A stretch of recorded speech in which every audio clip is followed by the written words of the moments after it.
कल्पना कीजिए आपने 10 लाख, 20 लाख या शायद पूरी जिंदगी की कमाई लगाकर एक जमीन खरीदी। रजिस्ट्री भी हो गई, म्यूटेशन भी हो गया, सभी दस्तावेज आपके नाम पर हैं। लेकिन जब जमीन देखने पहुंचे तो पता चला उस पर कब्जा किसी और का है।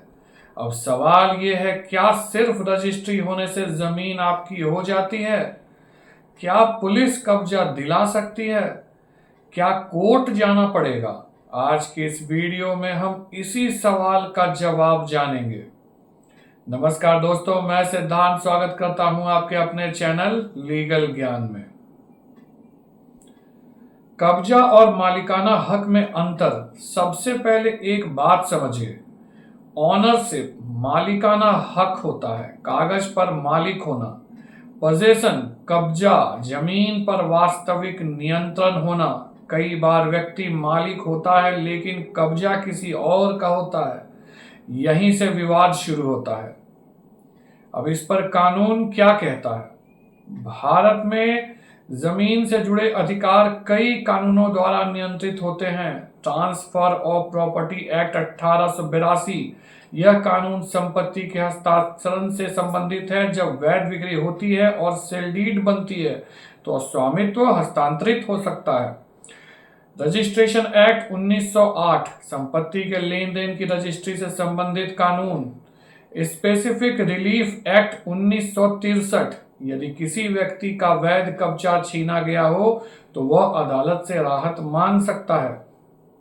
सबसे आम कब्जा विवाद, पड़ोसी द्वारा अतिक्रमण, थोड़ा थोड़ा करके जमीन को घेर लेना।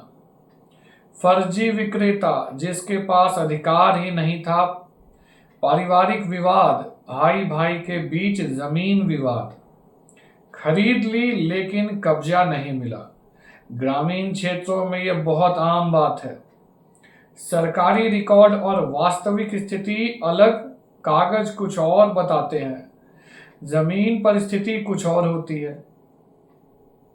जमीन खरीदने से पहले ये गलती मत करना, जमीन पर जाकर देखें, सिर्फ कागज मत देखें, सीमांकन कराएं, बाउंड्री वेरिफिकेशन कराएं, पड़ोसियों से जानकारी लें, पुराने विवाद का पता चल जाता है।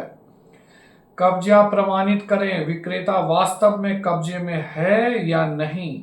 अगर कब्जा नहीं मिले तो फिर क्या करें? सभी दस्तावेज सुरक्षित रखें, sale deed, mutation, tax receipt. विक्रेता को कानूनी नोटिस भेजें, राजस्व अधिकारियों से संपर्क करें, जरूरत पड़ने पर सिविल कोर्ट जाएं। एक सवाल बहुत ज्यादा पूछा जाता है, क्या पुलिस कब्जा दिला सकती है? ये बहुत बड़ा सवाल है। आमतौर पर जमीन का मालिकाना विवाद सिविल प्रकृति का माना जाता है, इसलिए कई मामलों में अंतिम समाधान अदालत से ही आता है। लेकिन यदि धोखाधड़ी हुई हो, जालसाजी हुई हो, फर्जी दस्तावेज बने हों तो आपराधिक कार्यवाही भी हो सकती है। एक एग्जाम्पल ले लीजिए, मान लीजिए रमेश ने 2024 में जमीन खरीदी, रजिस्ट्री कराई, म्यूटेशन कराया, लेकिन जमीन पर पहले से किसी और का कब्जा था। अब रमेश को कोर्ट जाना पड़ा। क्यों? क्योंकि दस्तावेज उसके नाम थे लेकिन वास्तविक कब्जा नहीं मिला था। जमीन खरीदने वालों के लिए 5 गोल्डन रूल्स हैं। केवल रजिस्ट्री मत देखो, म्यूटेशन जरूर कराओ, जमीन का सीमांकन कराओ, कब्जा चेक करो, सभी रिकॉर्ड सत्यापित करो। दोस्तों, जमीन खरीदने में सबसे बड़ी गलती केवल कागज देखकर फैसला लेना होता है। याद रखिए, रजिस्ट्री जरूरी है, म्यूटेशन जरूरी है, लेकिन सबसे जरूरी है वास्तविक कब्जा और सही सत्यापन। एक छोटी सी गलती आपको वर्षों के कानूनी विवाद में फंसा सकती है। किसी भी जमीन के विवाद में खरीदने से पहले, आगे बढ़ने से पहले अपने योग्य वकील से सलाह जरूर लें, उनको ओरिजिनल पेपर्स दिखाएं, फिर ही किसी जमीन को खरीदने के बारे में विचार करें।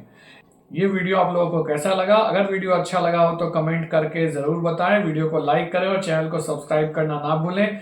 मैं फिर मिलूंगा अपने अगले वीडियो में एक छोटी मगर बड़े काम की बात को लेकर। तब तक के लिए नमस्ते।